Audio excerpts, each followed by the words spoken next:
Hello, everybody. Welcome to TechEd. No, we're not North America. TechEd Europe. Hola. You want to start? Yes, we can start. Okay. If everybody's ready, let's start the session. I hope it's going to be a good session. We prepared good materials for you. And I promised a few people from the room that I know it's going to be really good. Otherwise, feel free to come and hit me after the session. Okay. On. What's next? Before we start with the session, my name is Erdal Özkaya. I am the Regional Director for Chem Technologies in Australia and New Zealand. So I'm from Australia. I'm a Windows expert, MVP, since 2009.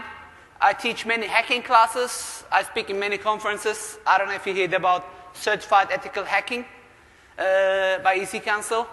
I won the award for the last 2 years as Global Instructor of the Year. I'm also teaching many Microsoft classes. I used to be. Now I'm at camp focusing on load balancing. And Raymond? Well, my name is Raymond Convalius. I'm MVP from the Netherlands. I do consulting since 1998 as an independent. Do a lot of new implementations of Windows Client, Windows Server, and all other Microsoft stuff. I'm also an author. I became an author kind of by accident. My first book is not on this slide. It's Windows Vista for XP professionals. Probably, well, let's skip that mistake. After that I wrote Windows 7 for XP professionals, which was kind of successful. It's not even available anymore now, I think. I also write a blog, and sometimes I write on Bing.new. Okay, let's start with the session. Why did we create this session? This is because we noticed that a lot of people have issues when they notice that something is going wrong with their systems, and apparently some kind of bad software is going on their system. We're looking at how to look for the weaknesses. How do you get hacked or owned, and what actions do you take to make sure that it doesn't happen again and that you get rid of what happened to you?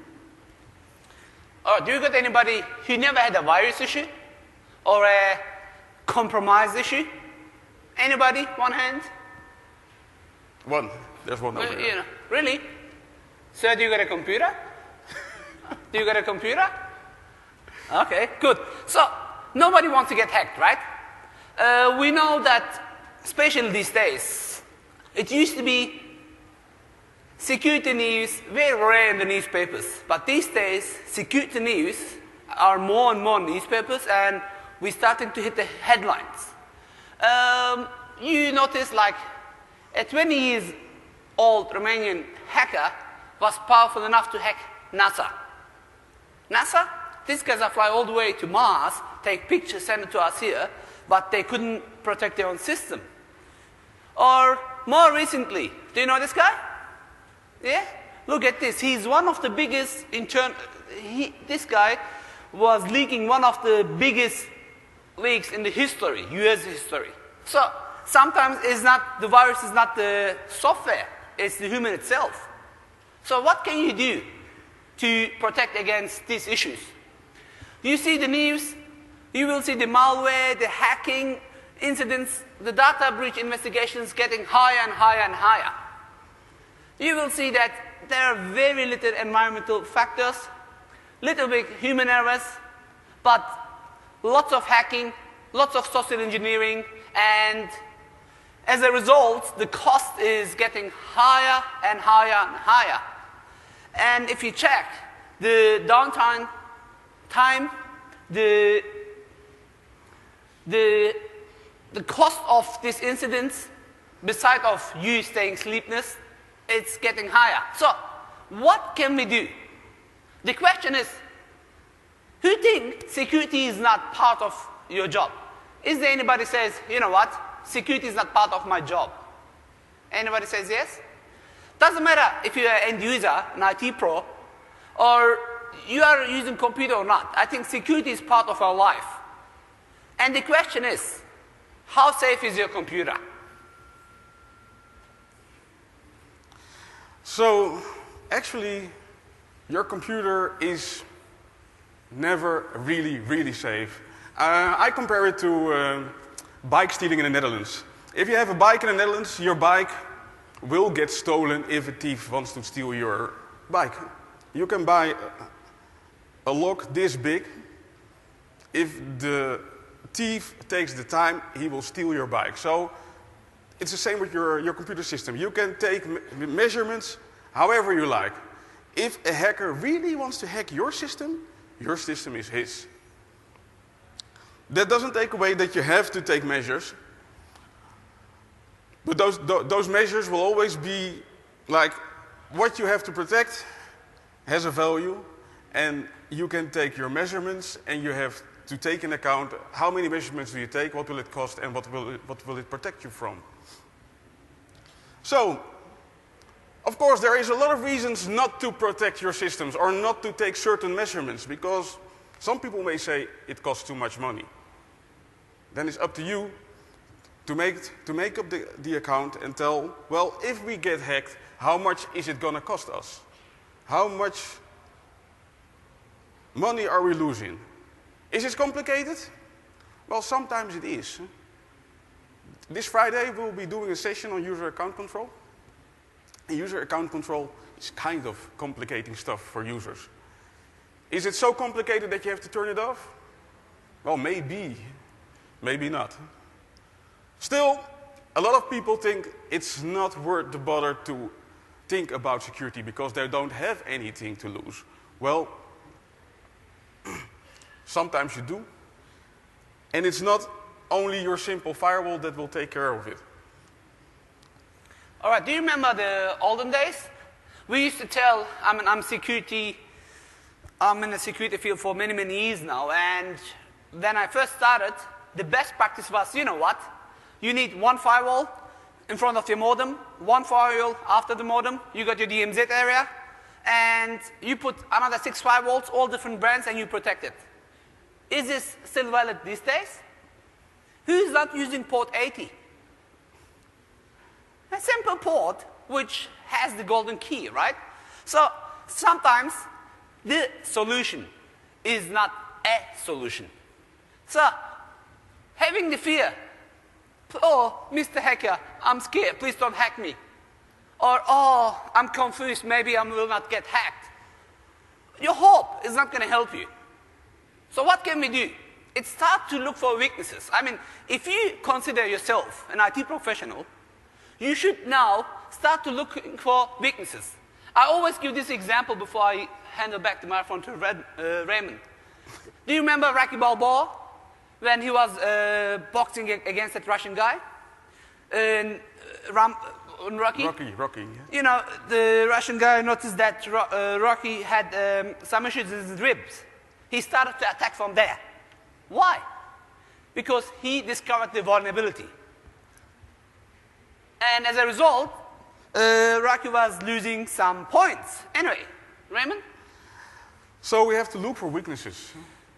We may think that we have everything up in order and have everything protected. This is a true picture. There might be ways around it. Check this picture. You should not come into this area, but you can get around it very easy. Same is for when you're visiting websites. When you're visiting websites, it's just about keeping an eye on what you're doing. You see in this line on top of the website, it's saying something. You can ignore it, or you can just watch it and see what it's about. And it's telling you that something is going wrong. And it's too often that people are just ignoring these signs that are telling them something is going wrong. Or this is an example that I've met at many customers of mine. This is in Sydney. I'm delivering a class for Microsoft and full of people, okay, in a hotel. I noticed this photo. I blew it myself, but look carefully, please. This is Wollongong City Council, okay, a city council at Sydney. And look at this, the password is in the laptop. You might say, who cares? It is a laptop for when you're away. But this laptop is going to give back to your environment, right? I can plant a rootkit here. And this rootkit can just go through your network systems. Okay, what's next? Social networks. This is the one that tricked me, and not only me. It tricked the CIO of the company that I was working with for about a year ago. It tricked my cousin last week. It tricked my wife last week on Facebook. Thinking that you can trust someone that's sending... It's thinking that you can trust someone who seems to send you a message. This was the message. Well, we tried to download this virus. It's gone already, but... Somebody seems to send you a message, and as long as you think, well, it's just a friend, what's going wrong? Well, it can steal your identity on some network. And when your identity is already stolen, then you might have an issue. The photo on the right, I took this photo again. These guys, I don't know if you noticed, has an alarm there, but they think they're getting more secure while using a lock chain there. Interesting. So, it's clear not a good idea, right? Or this gentleman on my flight to God knows where was just typing something in his computer.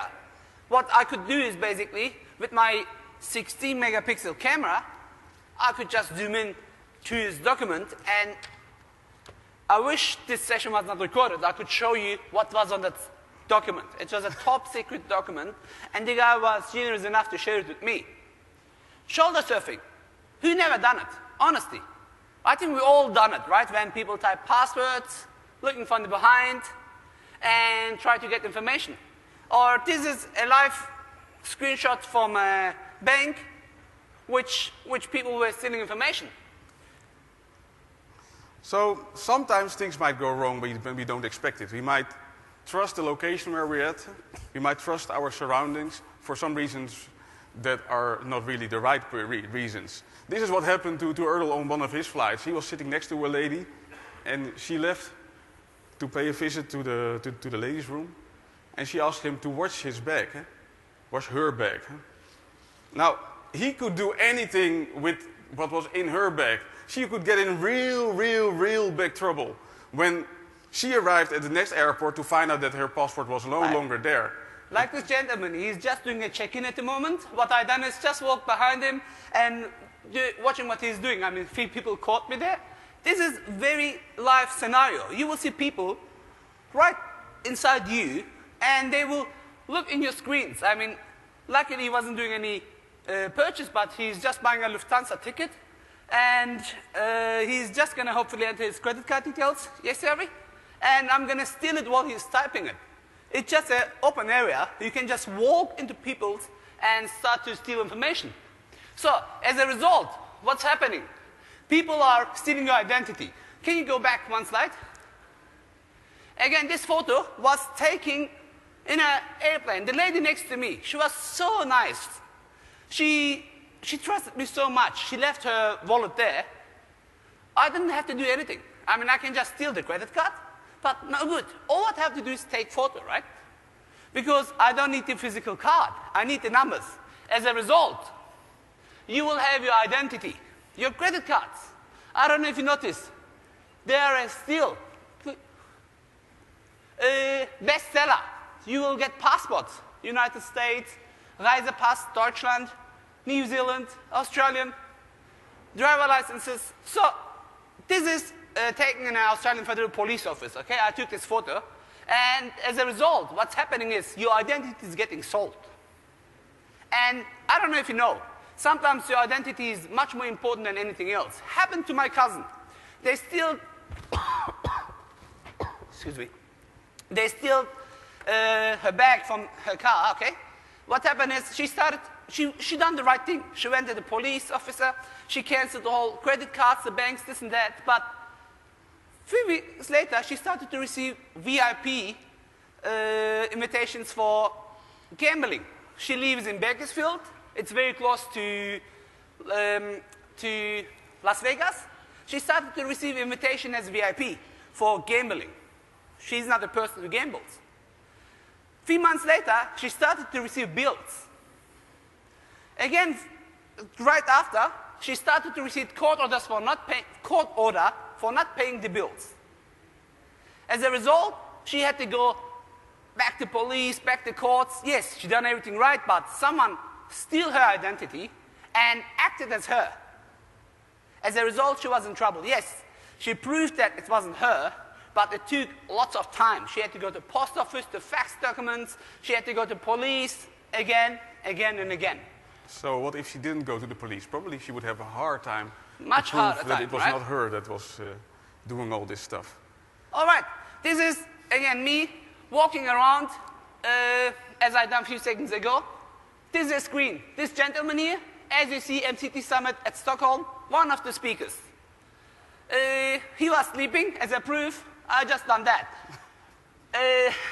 You know, sometimes it's not your data, it's yourself. You will be, is that gentleman here? Good, he's not. I'm not going to tell his name, but I asked him to come to the session. Thanks God he didn't. All right. This is in an Apple shop, me again. Please, what is wrong in this? I have nothing against Mac, okay? But what is wrong here? A Mac doesn't get PC virus, secure. Do you think it's right? What is it? Do you see any difference between this and that?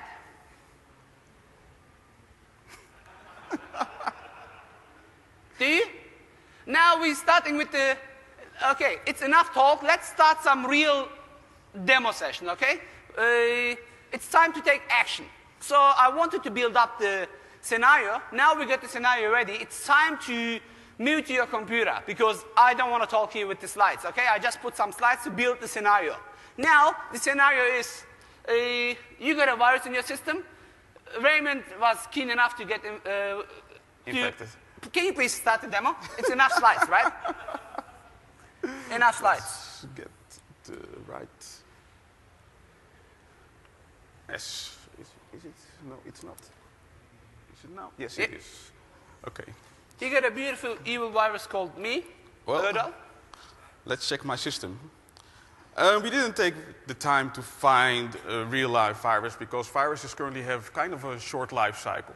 So we had some help from some friends, and they created this URL virus. Let's see if I can zoom in. And the URL virus, it's the kind of malware that you get recently. You will hardly notice it's there. It will not eat all your CPU resources. It will not take away everything on your network. It will not delete your data. Because most of the time, those people that try to hack your systems, they want to make sure that you will not notice. And they want to be there to steal everything you do for as long as possible.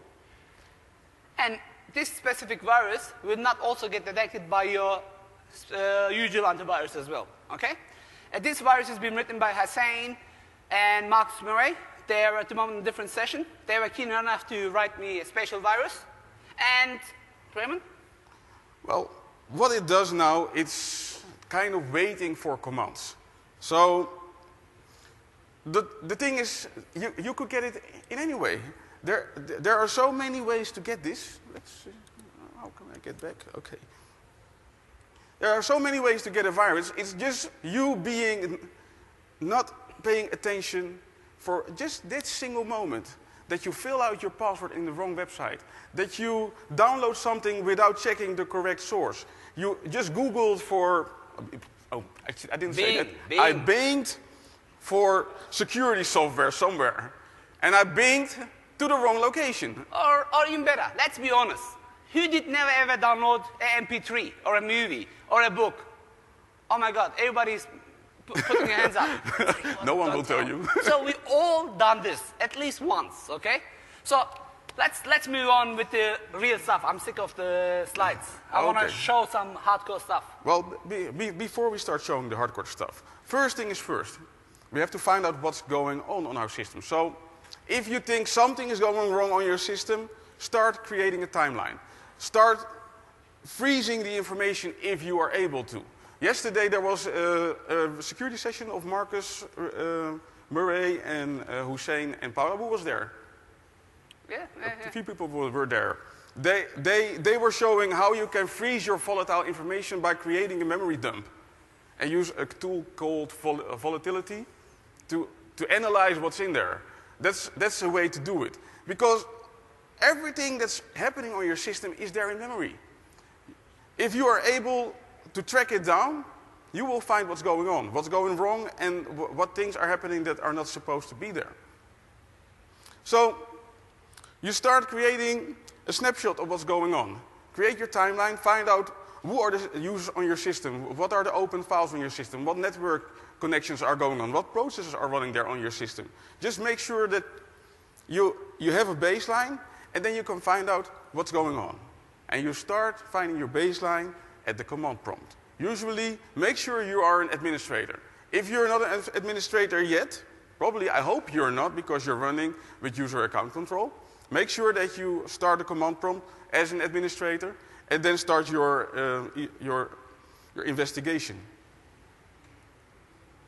So the first thing you do... All right, we're going to switch to demo environment instead of going through red button. So first, you have to know which date and which time you are. Because if you're part of a bot, then usually they will connect you in their own timeline. If they want to attack a server, they're going to use their timeline. And the first step is usually to check the date and time. Let me make sure that you can read what I'm doing. Yeah, big enough. Can everybody see it? So instead of just typing a basic date and time, what you're going to do is go to this Windows directory, type the date and time, and to see which date and timeline you are. That's for forensic purposes, okay? If you're doing a forensic, which we're not going to cover today, you should record every single step. Otherwise, you will fail in the court. All your evidence is going to be unlegitimate. So first step, check the time if you are under your own time zone. Second step is going to be to check the net statistic. How many sessions you got open? What kinds of permissions has been violated? If there is any password validations. If there is any security files been accessed. Look, a basic net statistic server command will show out of box. At the moment, we got a virus in, okay? And I'm going to show you how you can find the virus without paying a single cent. Basic net statistics command will show how many sessions has been accepted by your computer. How many sessions has timed out. Sessions error out, kilobyte sent, password issues. You don't have to type all this. It's going to be all for you as a PowerPoint, okay? I'm just going to quickly switch to... So I have this for you because we're going to do just demo. I get all the sessions for you, okay? All the commands for you in the PowerPoint, so don't spend your time with typing it down. Just watch the recording and download the slides later. Back to the... Now, second step is to see who's logged into your computers. Why? Because most of the times, hackers are going to put some hidden user accounts in your systems. Hackers have 5 steps. It is like we are in Madrid. I think most of you went to clubs already, right? What happens in a club? When you go to a club, music is... You scan, you scan the girls. You look at the girls, right? Do you get any ladies? Then you find that lady that you like. Oh, she's nice. This is the scanning part. Now, you want to gain access to this lady. Then say, hi, you look, can we meet? You try to get her attention. Hi, my name is Ödal. What's your name? Jessica. Oh, nice to meet you, Jessica. That's the second step, which is gaining access. But you don't want to just be the normal person. You want to have some friendship with her, right? You want to have some friendship with her. You want to evaluate your privileges. Yeah. And this is gaining access. Getting special access. So you have to gain access to be able to kiss her or dance with her. Or for you, ma'am, it's opposite. Okay, sorry. So what's going to happen is, the fourth step is now cleaning tracks. Because, hey, I'm married. I hope my wife is not listening to this session. I'm married and I don't want to get in trouble with my wife. What's going to happen is, I have to clean my track. So hackers follow these usual tracks. What happens is, this at the moment shows me Jessica. I scanned her. I noticed she's not dancing with anybody. I looked at her eyes. She looked at me. I notice that nobody else is around her, so I can get some access. Hackers do the same. What is next? Well, let's see what we can find out. Currently, there is no extra user created on my system. So we can move on and check if there is any unwanted session going on from external to my computer. Well, currently, I seem to be quite fine. So there is something going on. What you can do is, once you type this in, if something is going on, you will see that any IP address is connected to your computers, the username, the client type, and the connection type, time, via basic net session command. It's free. So if it's not an outside source connecting to my computer, then probably something is going on from inside my computer. And there are actually two ways to find out. You can use the built-in command, netstat. Netstat, it has a shipload of extra options available to find out what's going on the network, going outside or coming in. If your system is waiting for inbound traffic, you can find out your routing tables and find your network statistics. So, for instance, you can use the command that I usually use the most when I use netstat is the -an command. And it tells me if my system is currently listening on certain ports and if something is going wrong from the outside going in. So, well, you see the protocol, you see the local IP address, and you see the address that it's connecting, the foreign IP address. And you will also see the states. If it's listening, hey, look here, what is this? Can you please highlight it for me? Yes. There is something going on. I see something from going on. His local IP address on a port 9999. It is sending sync packages. I don't know if you know TCP/IP has a sync packet, FING packet, reset packet, urgent packets. This is a TCP IP details. I'm not going to cover this here, okay? But you can go to my blog or to Raymond's blog. We have a couple of stuff there already. So, there's something going on in my system. It's sending an IP, it's trying to connect to 192.168, whatever, and port 9999. Okay, let's dig in more. Now let's try the -e. -e will tell me if there are things going on my network. So I can see these counters and see if something's going on, going out or coming into my system. I don't know if you noticed, a few minutes ago, everything was 0, 0, 0, 0. Now, he started to send his computer started to send packets out, and it started to receive some packets. Also, there are some kind of unicast packets and non-unicast packages going on. Again, at the moment, I didn't use any antivirus, because most of the time, once you get infected, your antivirus system is going to be disabled, right? And you can't go to Symantec.com or Microsoft/security.com website because it's going to block it. Raymond? Yes. Then you can keep on moving with netstat. For instance, with the -s. Oh. And it will give you even more information. Look at this. Now, I can see even more details about TCP/IP version 4, version 6, ICMP statistics, and so basically, free tools from netstat. It is giving me enough power. I thought it's going to be good, Eddie, right? You happy so far?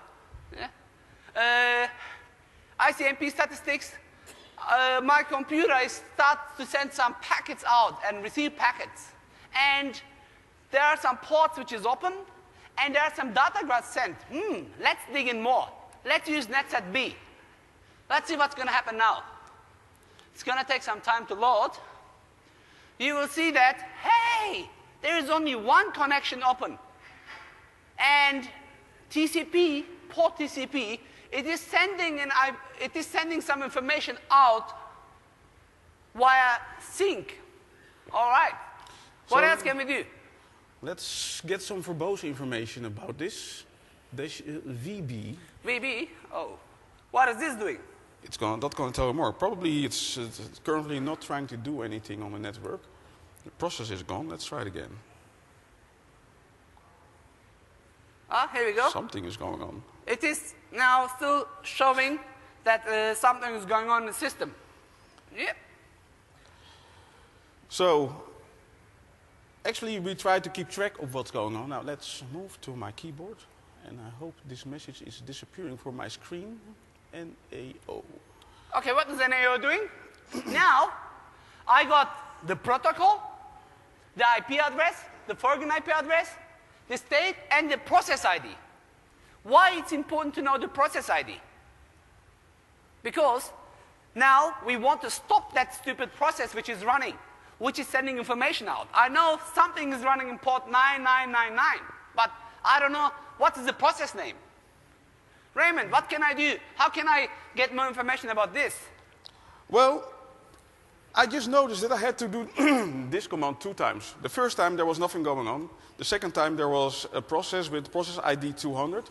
Probably if I do this again, it will show me a different process ID. Currently it is process ID 2096. Ah, this virus is smart. It is keep changing the processes. So what I'm going to do is, now as I know that there is a change going on, I'm going to concentrate only in, I want to see the changes like every 1 second. Can you, before you go to find, can you delete it? Just NOA1, please.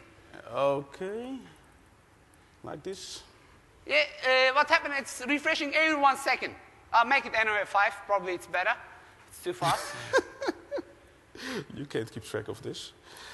Let's try this. Now it's going to refresh the screen every 5 seconds, but you got dozens of things going on. You don't want this to happen.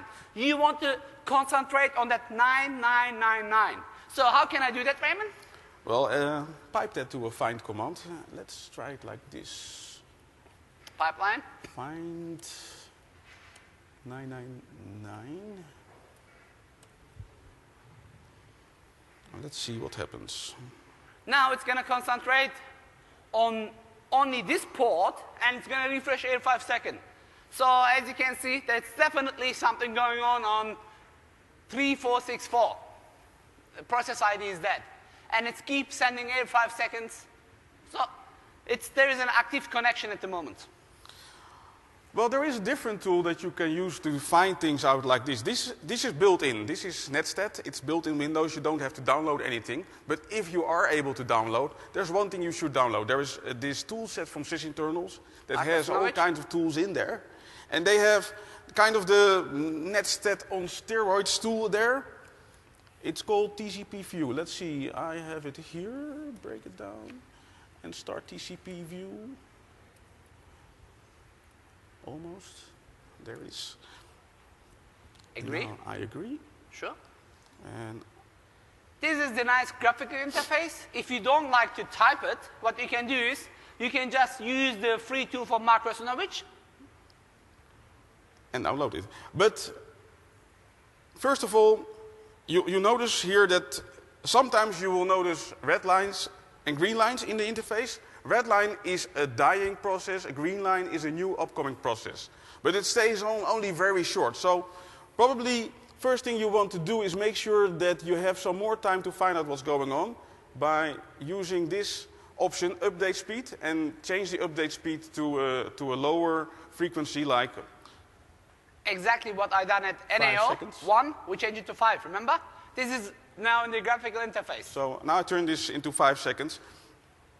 And I will notice that sometimes something happens. There is some process going on here on port 999. Right at the top? Right at the top. And I should change this because now I'm missing all the news going on. And it's dying out, it turns red. It's going red. And it's disappearing again. So we get a view of what's going on. Probably there will be some activity going on now, I hope, where new processes are coming and old processes are leaving. And this gives us the time to focus on those processes and see what's going on with these processes. Next.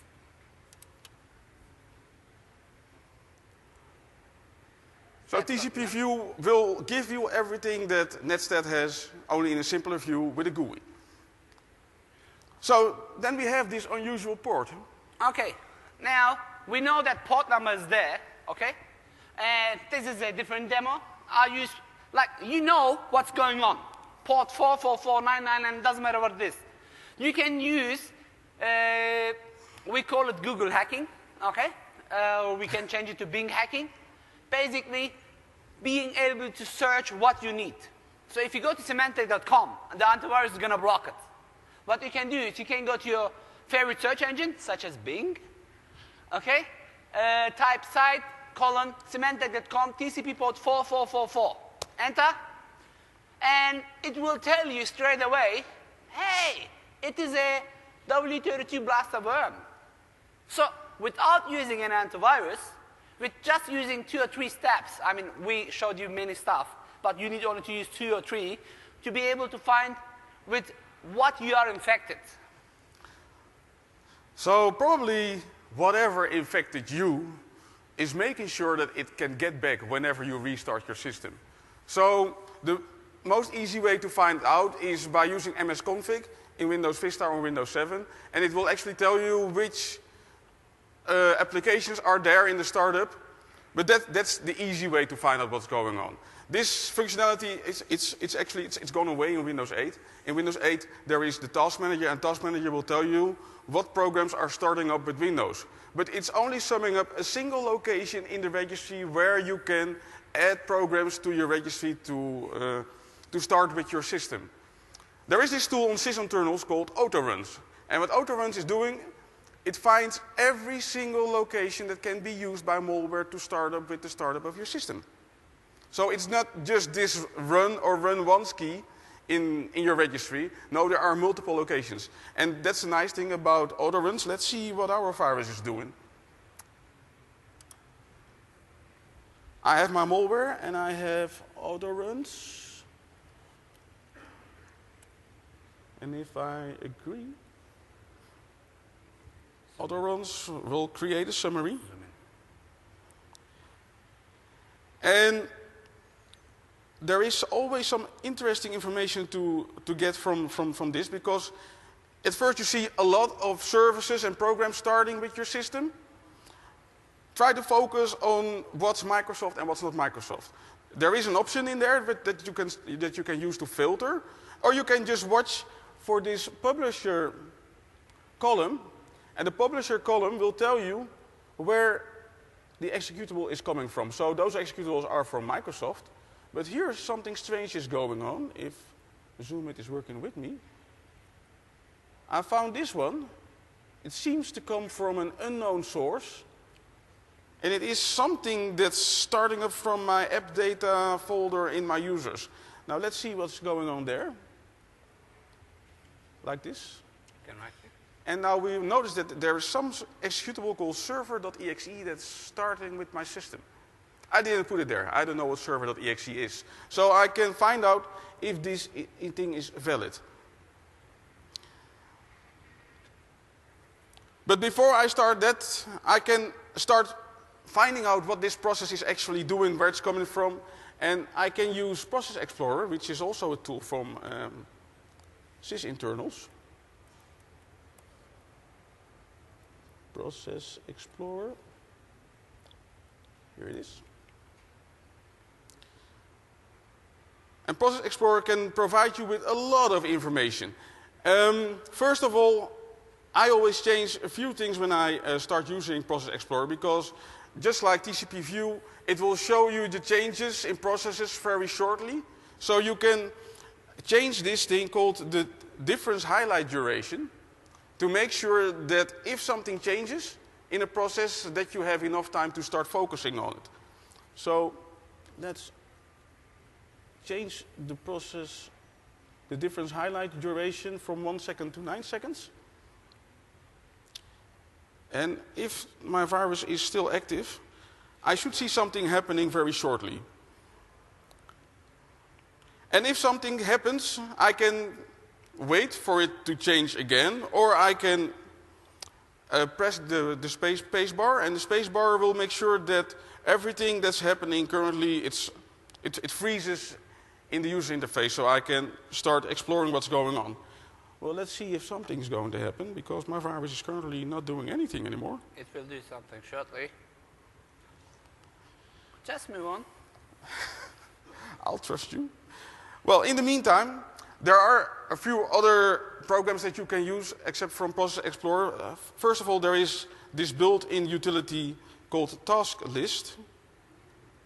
And Task List will just show you the processes that are going on. Something is going on here, but it's not what I expected. It's the WMI provider host. That will not help me. Now, just before task list again. Yeah.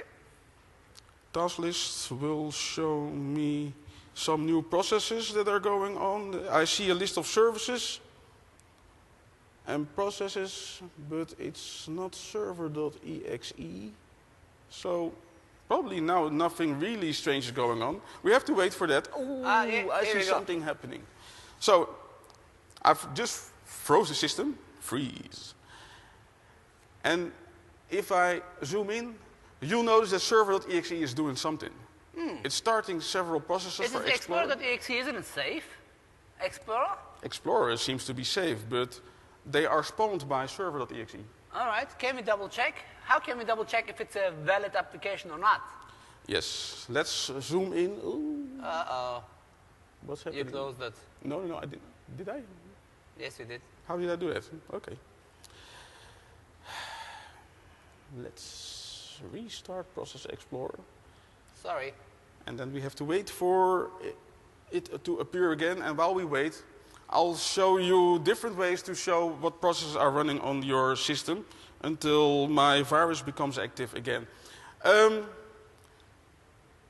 always promote PowerShell. And PowerShell has some very nice features.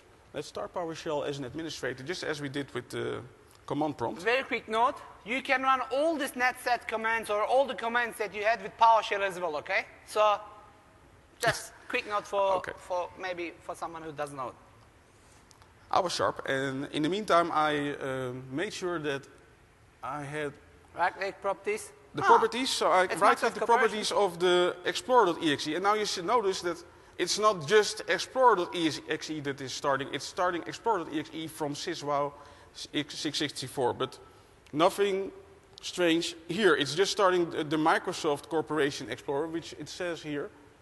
It's in Explorer for Microsoft, and I can verify the source by clicking verify here, and it says, well, it's a real one. The real Windows Explorer. Still, it started by an executable, let's cancel this one, that's called server.exe. And server.exe, this one is suspected. You see, it started from app data roaming installer server.exe. This probably it's the most popular location for malware developers currently to store their software, because every piece of malware that I find recently is there. And it's not from a trusted source. How can you know that? Click and verify again? I can verify it. Oh, sorry. No signature. It says no signature is present. So, you can also use PowerShell to do investigations like this. Well, let's first make sure that you are kind of able to read what I'm doing. Because PowerShell has this command that says get process. And get process will show you kind of the same list that you've seen earlier. But PowerShell has some nice options that can help you to do the investigation by, for instance, sending the output to something else. And now I will use the grid view to send the output to. And now I get this. And this is a graphical user interface. It's PowerShell still. And this graphical user interface allows me to add filtering. So if I want to make sure that I am looking for a process with a large number of handles, I can use the filter to say, well, if this process has more than, let's say, 500 file handles, then I want to view it in my list. So is greater than or equal to 500. And then I will only get the list of processes that have a larger number of handles running. This is one way that PowerShell will help you. If you are not running a PowerShell script to create the output, you will just get clean text. And even with clean text, you can use the out-grid view to filter on the text, to find out what's going on. Okay. Now back to task list. Back to task list. So what was... I think you did something wrong.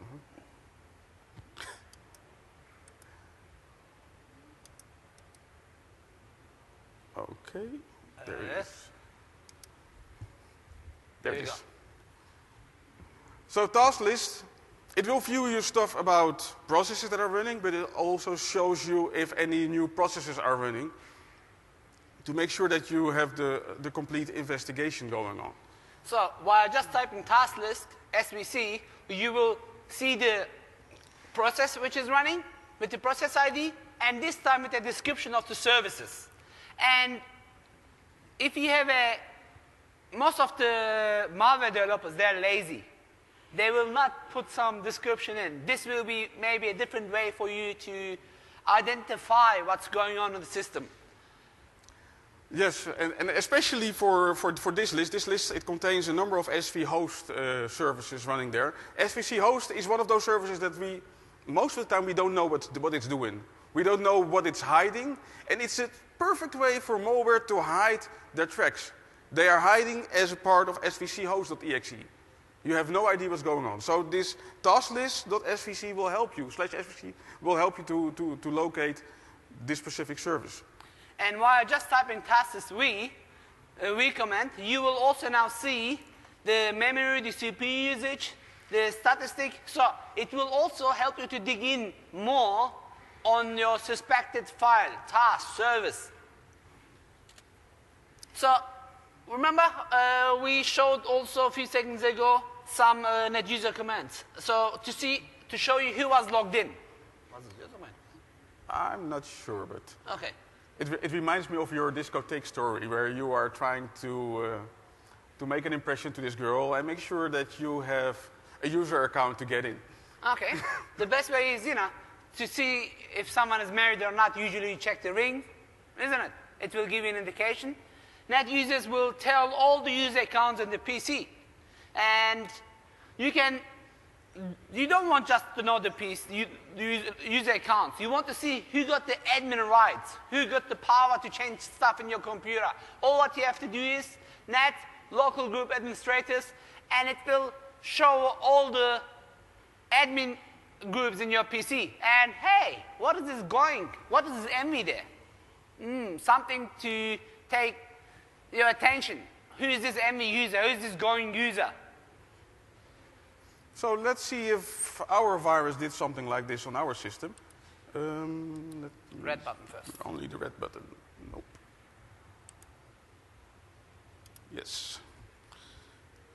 Let's see if it created a new user, net user. And currently, there are no new users on my system. So this is good. This is good. I should be fine. Now let's find out if something else is going on here. Let's see if someone is connecting to my system. I can use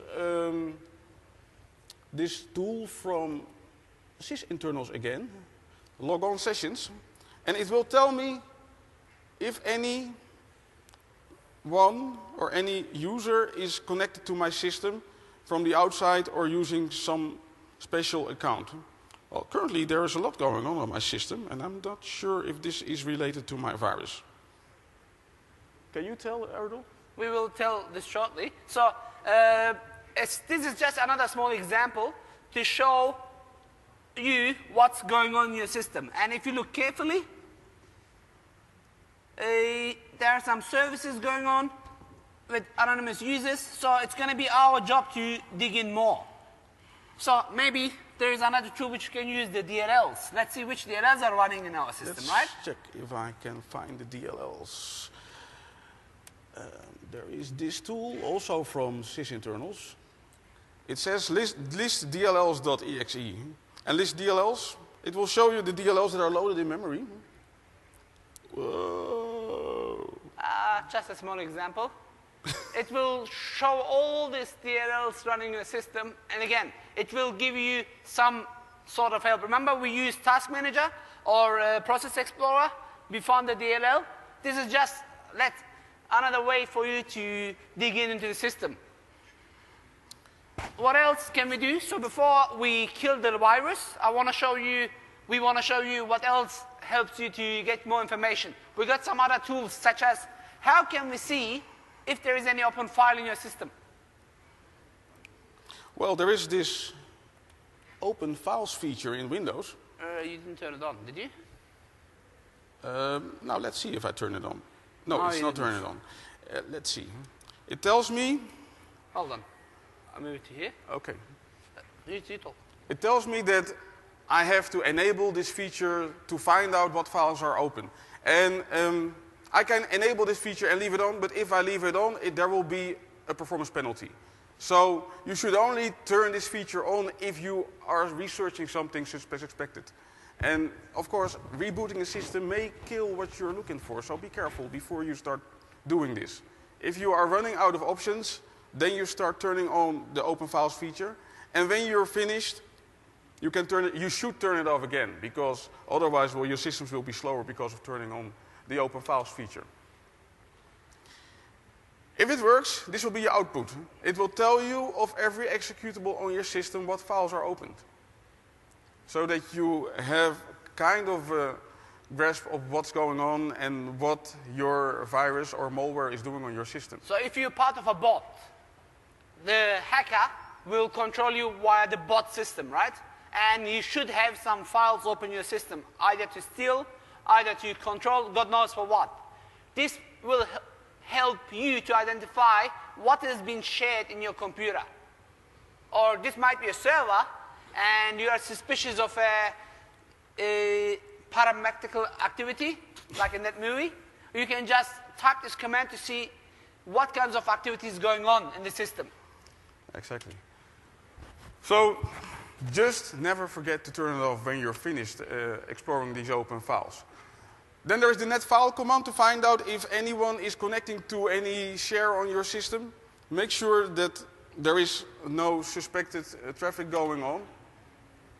And then there is this PS file command from Process Explorer, which kind of does the same thing, but it gives you even more information.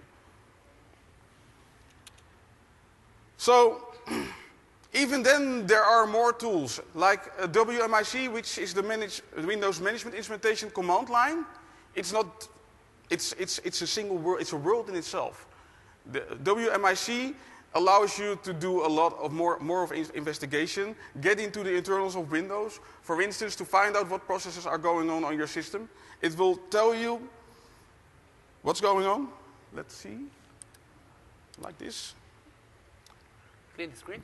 What processes are running? So let's clean the screen and run WMIC process list. Oh my God, I'm going to get some information from here. It's a bit complicated, okay? I want to see all the processes which is running my computer. Do you mind putting in order for me, please? Yes, I will. How? Well, just adding the brief command at the end. And let's see what comes out. Okay, this looks more readable. I got it nice and tidy. And all right, I know the port 999 is going on, okay? And we had the process ID, which I forgot. Anyway, this will show again what's going on in your system. And we can just scroll through to see if there is any suspicious activity. And in this case, yes, it is. You can help me to find that suspicious activity. Server.exe, what is that? I'm not in a server. And it has, the process ID is 126, server.exe, and it is, you can see the priority, the process ID, the thread count, and the working set size. So some numbers are going on there. Let me see if this WMI process is getting some other information out of my computer. What I can do is I can use WMIC to run the process list in a full. So I want to see everything in that PC. How can I do that, Raymond? Well, let's try it like this, because I'm afraid I will get a lot of information, too much. What you're doing here is basically, you talk. Well, it tells me each and every single thing there is to know about the process. But it will tell me this about every process. And because I have a kind of number of processes running here, it will take some time to find the right process if the process is even still running. So, while I just type in the more command, we just pause the command, and we're just loading step by step to see what's going on. And I think server.exe, we're going to see it shortly. We're going to browse through, and as soon as we found it, I'm not sure if we're going to find it. we will find it sometime, somewhere. Just for the sake of demo, just stop somewhere. It will basically show you the defaults, how it's using your system resources. Okay, let's say this is the process that you suspicious. Okay. Auto-rinse. Now it's Marcus, which is not in the room, right? Good. Let's say this is the process. What can we do? Let's go to sysinternals, Process Explorer. Now we got the virus, right? We know what we are after. Before we do, let's type one more comment. Did you type this? The more comment? Okay, let's find So, some more. before we go to the very next step, most of the viruses, they like to hide themselves in the startup. Why? Because this way they will pop up. Yes, we showed you some tool which is called auto-run, startup. Task manager will show you that, but is there anything else which I can run, Raymond? Well, yes, there is this command, wmic startup list. And startup list will show you the programs that are added to the startup key. And in this case, if Zoomit is keeping on my system, I will notice that there is something going on here. Server.exe is in the startup. Yes. And while just typing a command out of box, I can see where this virus is hiding, the exact location. So let's see if we can find the executable. Let's get here and type cd, c users, end user, app data, roaming, install there. It's here, and it's not even hidden. So smarter viruses, they hide themselves, but you know, our friends that make it easy for us, they just okay, move on. So I can just delete this one, and it should be gone. Let's try it. Stop. Most of the time, delete is the last thing which you should do. Why? Because viruses, they have clusters. As soon as you delete them, it will create a new one. You don't want this to happen. Because you delete it, it will, a smart virus, a polymorphic virus will create itself again. So deleting will not work with smart viruses. So this was a smart virus. I did delete it, and here it is. What happened? It's back. Oh, that's Marcus and Hassan for you.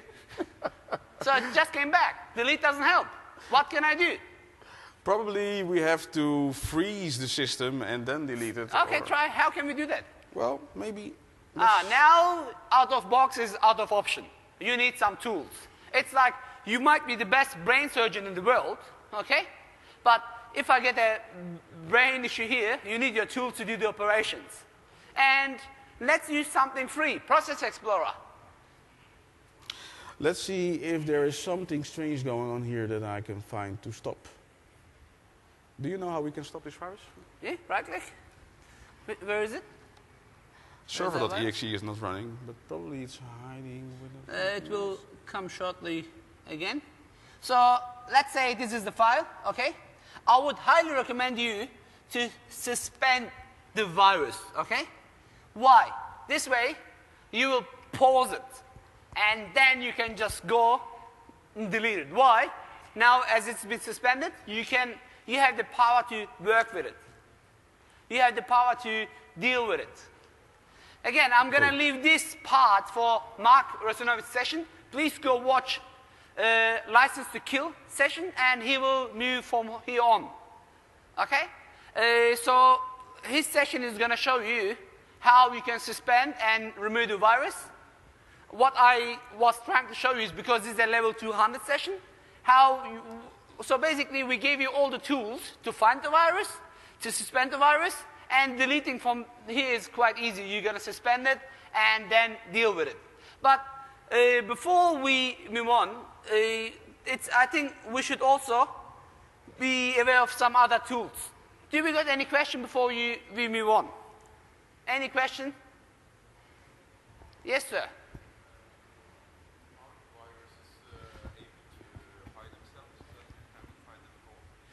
The question is, are the viruses, sorry? Are there viruses that can hide themselves? Yes, actually we will move into that part later in the session. But let me answer straight away. The answer is yes. Flax virus, Stanex virus, it hid itself for 4 years.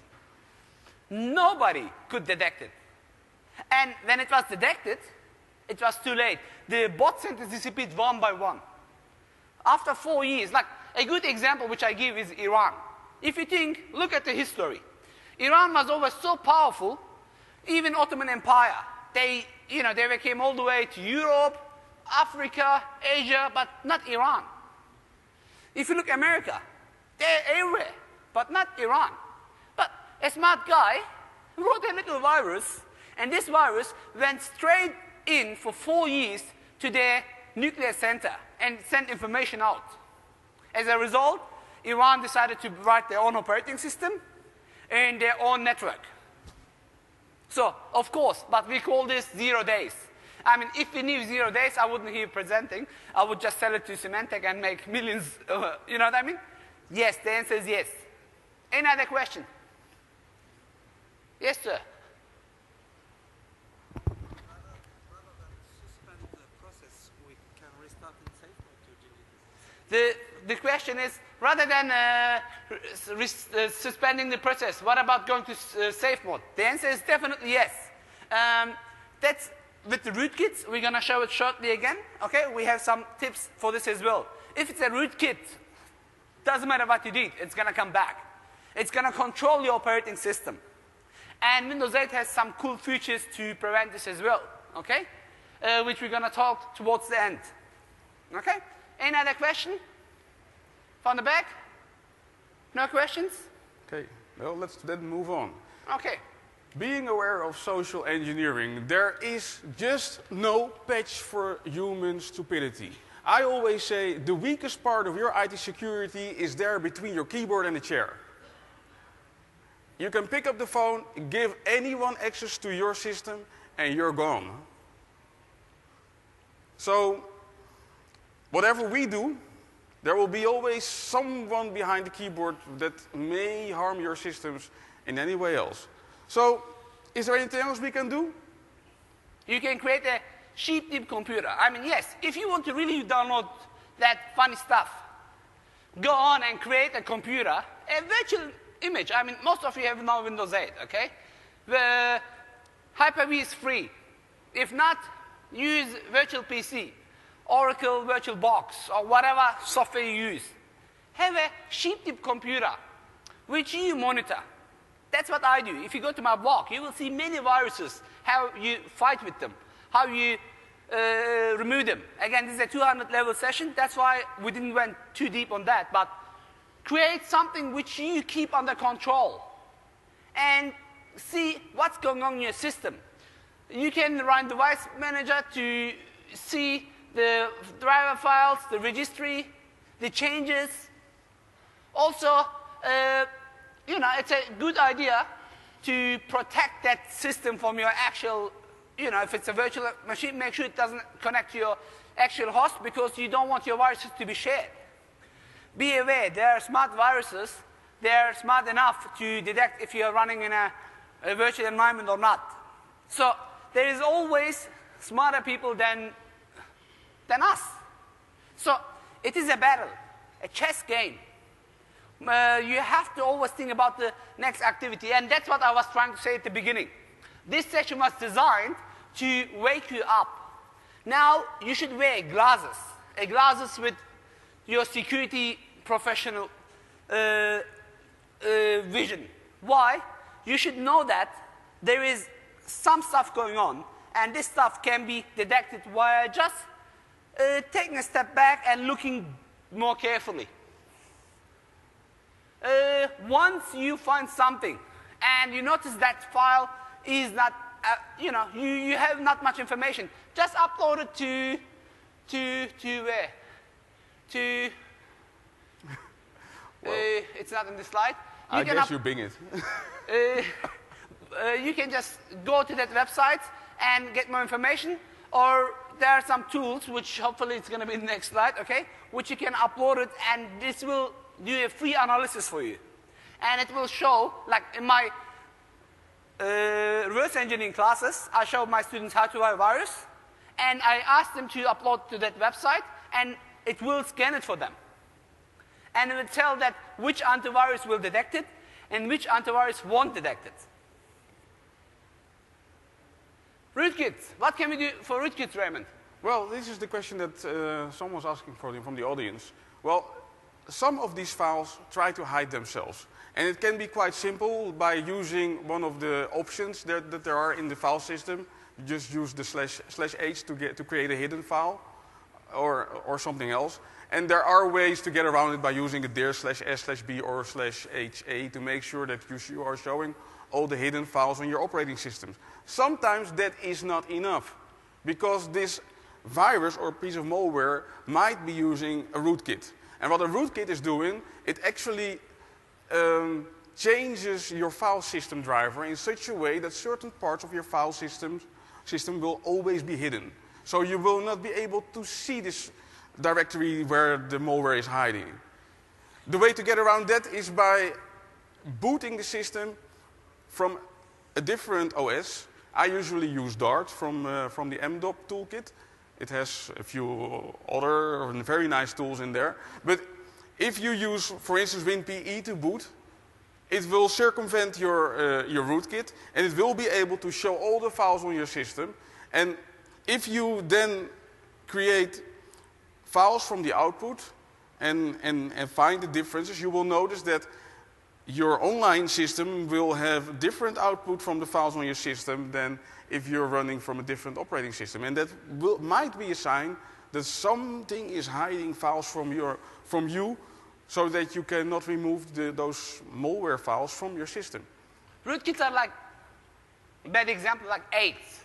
You won't know if you got AIDS for 6-7 years, okay? Then it will start to kill your, I forgot the term. It will start to kill your power to fight with the virus. Rootkits are hidden, okay? They're designed to control the operating system. And the best way to fight against rootkit is to take it offline, as Raymond said, okay? And you can use whatever tool to dig in, but taking offline is the best recommendation. So, if you have a virus, make sure you have a plan how to remove it. Just deleting the executable, just like I just tried, might not help. So, sometimes it's good to do it from a different system. Sometimes you might need some help from some other malware, anti-malware, probably anti-malware vendor that will create software for you to remove the software from your system, or at least block every entry to your malware so that you can safely remove it from your systems. There are all sorts of anti-malware, anti-Trojan software. I usually refer to Dart, as I told you. It has a nice anti-malware feature where you can update the antivirus signatures and then run it offline on the system to remove all the viruses from your computer. So, a virus can be detected if you're lucky, but currently it's so easy to create a new virus that just scanning a virus using known signatures, well, it will detect part of your viruses, part of the viruses that are around in the wild, but it will not detect them all. So make sure that you have different ways to find out what's going on. So just scanning is never enough. You have to do the integrity checks. You have to use some software that's doing the interception and make sure that it finds what's going on, what's not normal on your system, and the traffic that's going on that you don't want there. want to be there. So probably... All right, I'll quickly switch to... Can you please show us if you got Windows Defender enabled? Let me see. I did check it, yes. Remember, he just clicked during the beginning, he installed the virus called URL, and Windows Defender did not detect it. Please scan it. You will see that it's not going to detect it. And I did try this virus with any antivirus you can think about. It's not detecting it. So not having, as I was trying to say, having just antivirus, it will not guarantee you you're going to be safe. Having a firewall is not going to guarantee you you're going to be safe. Having a up-to-date system is not going to guarantee you to be safe. Remember the golden rule at the beginning? So you have to be always aware. And it is important to know that.